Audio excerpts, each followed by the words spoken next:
Hi,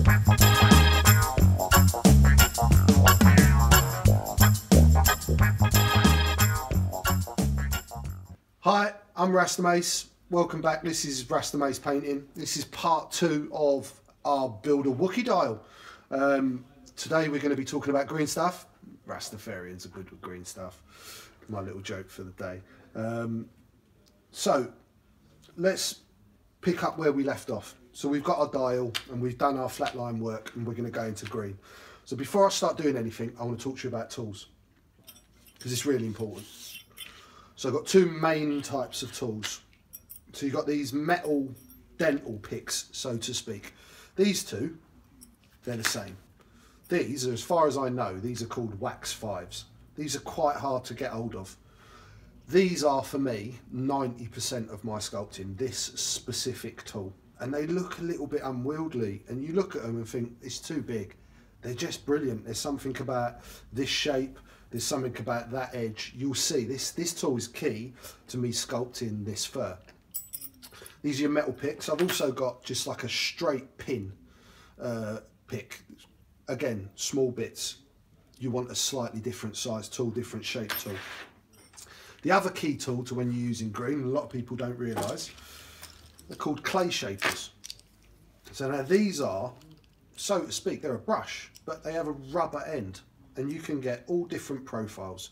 This is a flat end, there's like a pointed scalloped end, round ends, different sizes, the different colours are different thicknesses and different densities of rubber, so they'll bend less or more depending on the colour of the rubber choice.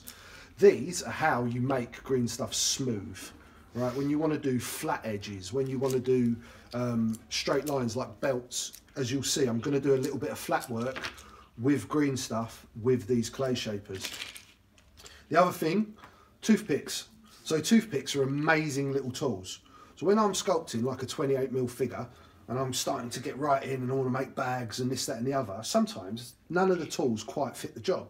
So I want to make a tool that fits the job. So I'll take my Swan Morton and I'll carve my toothpick and I'll create so a little edge there, and I'll flatten this side, and all of a sudden I have a very tiny flat hard edge for whatever I want, whatever shape. So if I just want to push in a little indent into something, I'll create the tool I need. I'll go through loads of toothpicks. It's an invaluable little feather in your cap that you need, little trick of the trade. Most things that you do in art is about you understanding your material and you understanding how to use your material, i.e. what tools, what help you to do it. So little trick of the trade that was. Okay, so moving on to actually using the green. This is 2-part epoxy putty. It's called green stuff because when you mix it together, it goes green. It's pretty simple. This is what I like to use. There's Milliput, there's Daz. These are all much more porous and much more grainy. This is very, very dense. So it creates a really beautiful surface to sculpt, and it has properties which I'll explain more as we get into. First of all, we'll just start with a mixing. So I just put that in my mouth, and that's really dangerous, but if you don't moisten your tools, it will stick to your tools. So be careful. You might want a pot of water to do that in instead of your mouth. I'm silly, but I'm old as well, so health and safety doesn't apply to me. So I'm just going to cut an equal strip, and I'll show you a trick. Once again, like I said, everything we do is tricks. Green stuff, the blue and the yellow are joined together. This part here where they actually join sometimes sets, and you get these little dry bits. So the trick is to just cut that out and that out. So you want to cut this little joint part out of your green stuff before you mix it. This is brand new, and I'm pretty sure this would be good to mix as well. I'm not taking the chance. Once you get a little dry bit inside your green, and then you try and you get it at the wrong bit and it ruins it and you have to take it off. So we're just going to mash these together.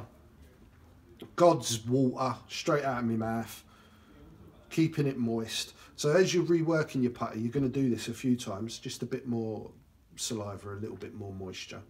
It's good, it keeps it going. So green stuff, when you first mix, it's really soft, it's really sticky. As it dries, as it cures, the properties of the material change and what you can do with it change.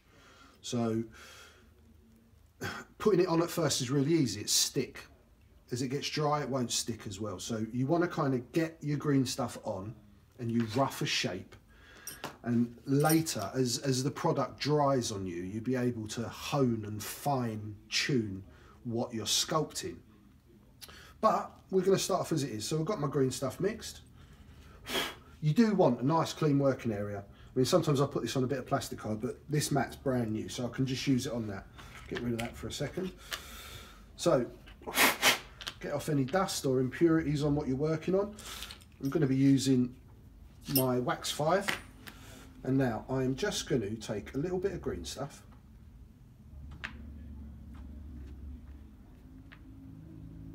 make it into a little like pellet, and I'm going to roll it between my fingers and create, so to speak, a teardrop. A little teardrop of green. I don't know, I'm going to just show you that under my close-up camera. So it's just a little teardrop of green. That's all we're doing. That is going to be a piece of fur. So I'll go back to my mat. And I'm going to start round here. So the trick is with it, when you're working on it, is you want to think about how fur lays.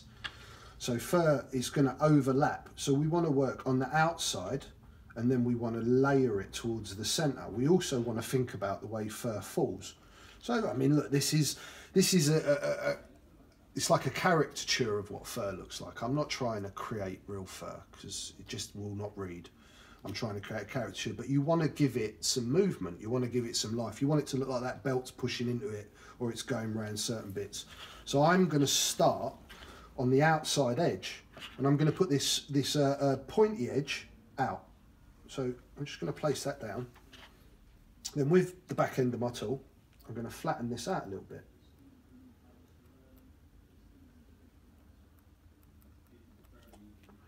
Again, I'm always going back to my mouth for a bit of moisture. Now this side of my tool, I'm pushing in and creating this little like ear. Then I'm pushing here, and I'm coming with my tool again, and I'm coming to this side, and I create almost like a little goblin's ear, so to speak. Clean that off. Right. So once I start doing a few, you'll start to see what builds up. Again, I'm going to go back, I'm going to make a little teardrop. They can be all different sizes. Just kind of work in an order. Don't go from one bit to another bit. So again, just pushing, creating my ear, and creating a little, see, it's like the tool has already given me the curve that the fur wants to take. So it's kind of like an organic process. You don't want to overdo things. You can cut a little bit off, see, get rid of that bit there, I don't want. And then we'll move down. So at first, like I said, the curing process is all about time. So I want to get this roughed on. I'm not trying to, this is not finished. Those little bits I've put on, I've not gone, right, that's it, done bit of fur, all done. No, this is just the start of the process. Again, a little ear, find the natural curve, get a bit of fur, take your time, and then we'll go on to the next bit. Once I start layering it, you'll start to see it a lot better. The first bit, the first little edges that you do, kind of, it's weird. It just looks like ears. Remember, you know, you can push it, be gentle, just take your time. A lot of people think you just put a load of green stuff on and then pick it in. It's not like that. It's all layers. When you sculpt a figure, you sculpt in layers. You'll build the body, then you'll start dressing it with clothes before you put belts and bags and so on and so forth. So this is all a process of layering. So let's get another one in there, fill in that gap. A little push in with my tool.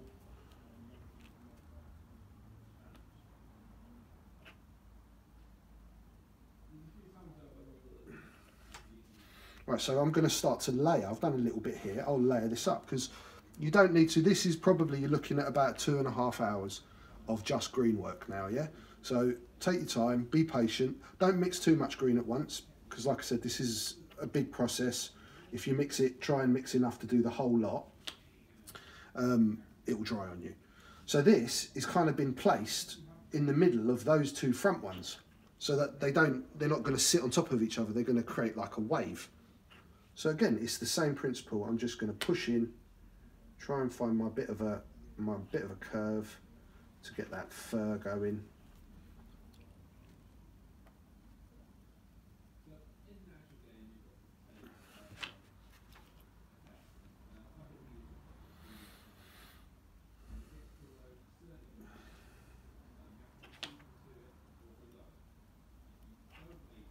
So I do occasionally go quiet, guys.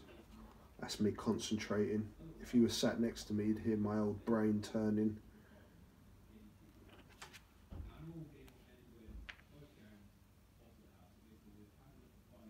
So we're just building up layers.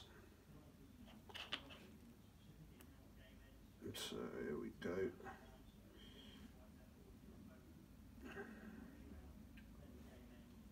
So once you start getting it on, it suddenly starts to look like something can read a little bit better. There's another one.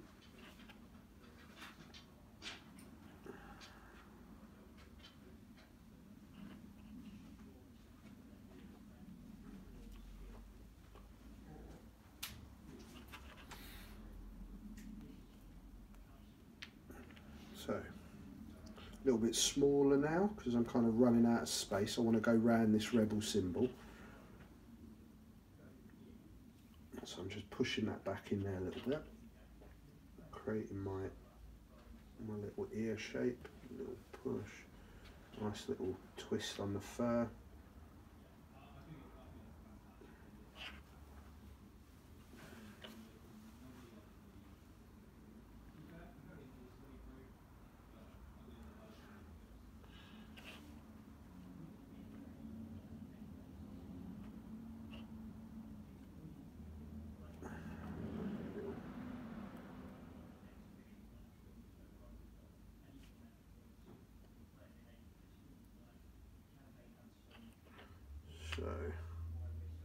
So, just playing ball, that one.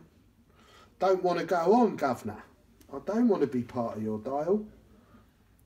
I want to be a goblin.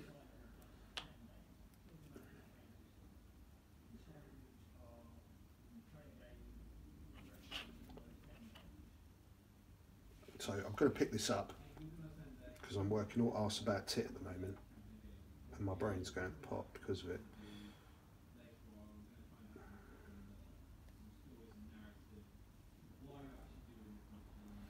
So let's go under here and let's see what you can see.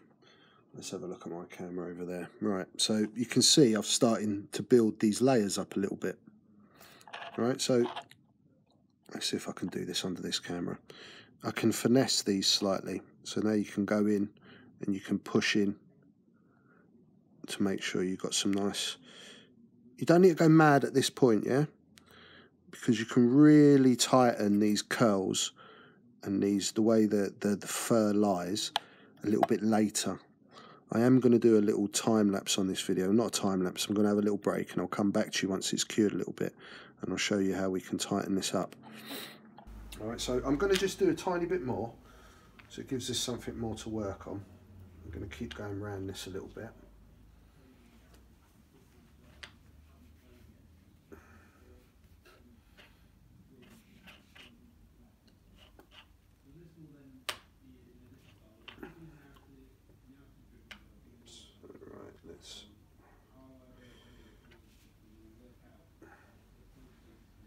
So I find with my fur, I'm going to have it like going one way, and as I get towards the middle of the circle, it starts to curve the other way. So if you can imagine that to be a straight line, it will be curving down this way, and then as we start getting up, I'll bring the curl up to the centre, and then I'll curl, the fur will curl the other way. You know, I've gone blank on my screens, John. Have you? Yeah. So I'm just talking to my director. I don't know if we've got a massive film crew here. We've got a fluffer. We've got a caterer, who's actually a butcher's up the road. We've got St John's ambulance standing by in case I stab myself. So I was trying to send you that message. Has that not come through? we will be able to... Oh my God, guys, my tiny little model making brain just exploded because he sent me a secret message that none of you can see. And it's like, yeah, it's just amazing. So a little bit on top here. Let's get a couple more on.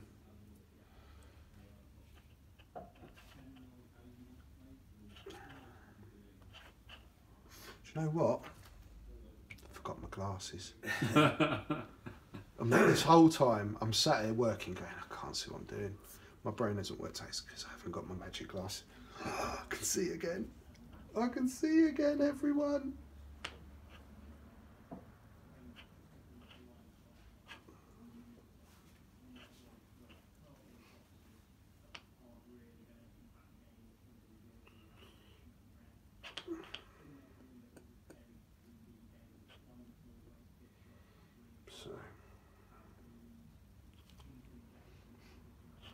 Okay, so look, we've done a little bit of fur, and that's just bulking it out.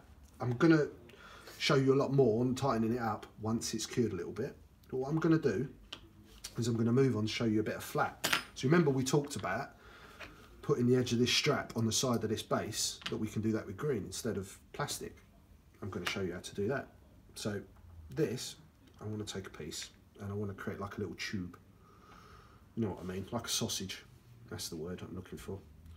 So it's kind of an equal thickness. It helps. I'm just going to put this on the side of this base. I'm using my finger. I'm just going to push it a little bit. I'm going to take a clay shaper. Wet your clay shaper and push on the plastic. All right, you can't do this with a metal tool. It just doesn't work. All right, this will allow me to push this up to this edge. It's like smoothing onto this hard edge. Okay, so this is clay shaping. So now I'm looking down the side of this because I want to keep this an even size. See, it doesn't matter if I go over because I'll show you how I'm going to get all the excess off in a second. So we get this nice unilateral thickness of green stuff. Now I'll take my Magic Swan Morton scalpel, which we now stock at Warlords, by the way. Check out the website. And I'm going to just cut moist, straight line. Look, green gone. And again, using this straight edge, nice knife blade, cut down, green gone. So I'm going to go back over this before I do any more, because the knife will have pushed the green slightly. It's actually worked out really. I don't have to clean the top. You might have a bit of green going over the top, same thing. You can just run your knife wet and it will clean that off. This is, so look, I've even got like the rounding. So you've got like a rounding the way the belt would actually go over. You can do that. To do that with plastic, just pain in the bum. Try and make that work. The bottom of the bandolier would be square, so I square off with the knife again. And it's got some little angles because we want to put a nice big button here, because that's what would hold the belt onto actual... Well, it actually holds it onto his bag, but I'm not going to put a bag, obviously. But I still want it to read the same way. So cut off there, cut off there. So now I've got nice geometrical shape. I'll go to the edges with my clay shaper.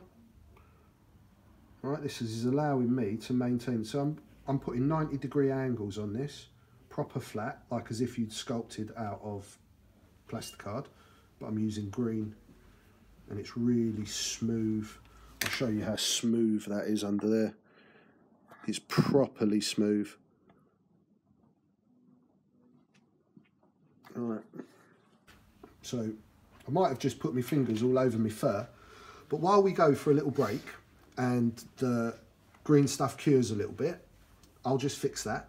When we come back, I'll show you how to tighten the fur once the green stuff is cured a little bit. So I rushed here a little bit and I went straight onto that. I would recommend you've done all your green, you allowed it to cure, then you went and did these side parts, because it gets quite tricky once you've got green all over it, where you're actually holding your piece, and you are better off holding it in your hands. It doesn't need to be stuck to the top of a paint pot or anything like you're painting a figure. You need to be able to move it to work it. So I'll catch you guys in a minute. Straight back.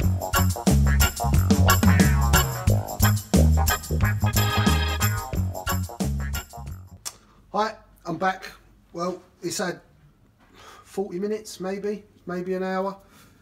You can leave this a little bit longer as well. The more time, the harder it gets, the more you can work it, the more pressure. All it is as it cures, it gets like resistancy to you pushing.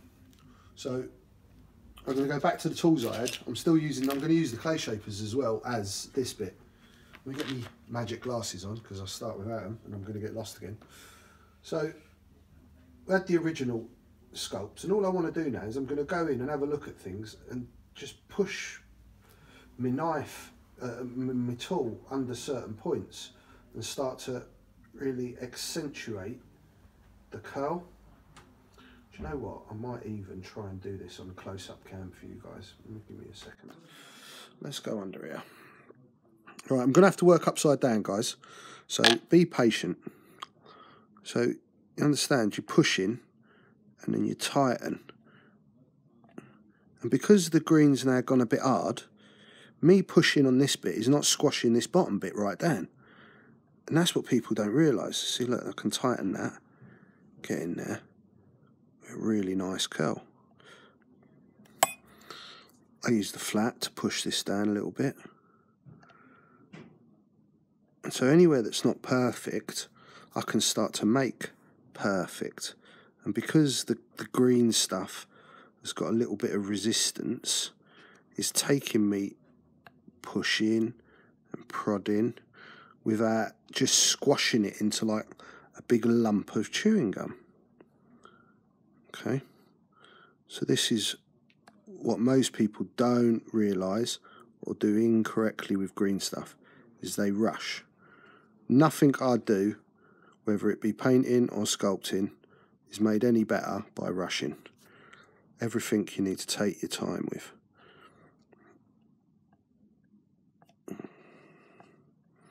You see, it takes it, but it's not taking it like it's fresh. So I needed to get the rough shape. I've always called it just roughing out your sculpt at first. So you can't just put a massive old lump of green stuff, leave it like a square, and expect that when you come back to it in an hour, you're going to be able to turn it into a piece of fur. You need to have roughly shaped it. But when you're trying to like tighten the edge of a curl, or you're trying to, whatever it is, tighten the edge of whatever you've sculpted, you can't do that while it's wet. It's too soft. It's too squishy. You can see like that. You can just put this lovely little curl to the tip of the green stuff. I'm going to come off this camera just because it's a nightmare working like that. I'm working all arse about tip. Lift up slightly.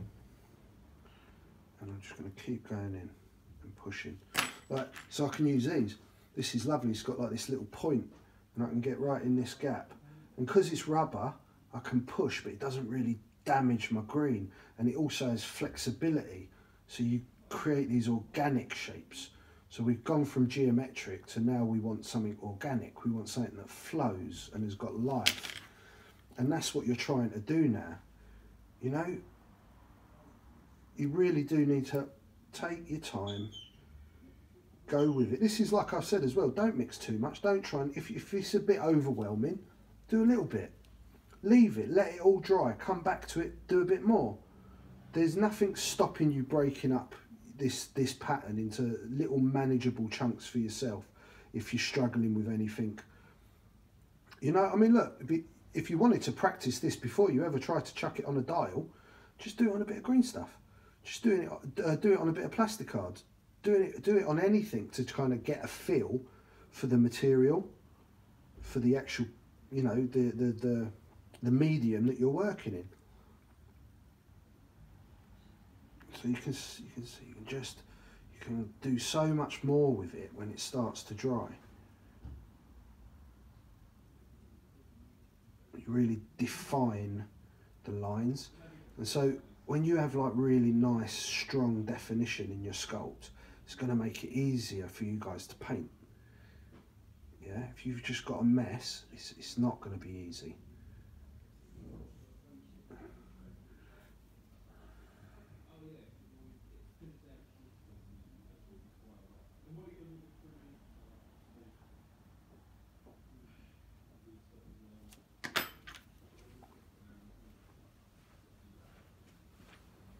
Using my clay shaper to soften some of the rises, flatten them off a little bit, working outwards towards the edge.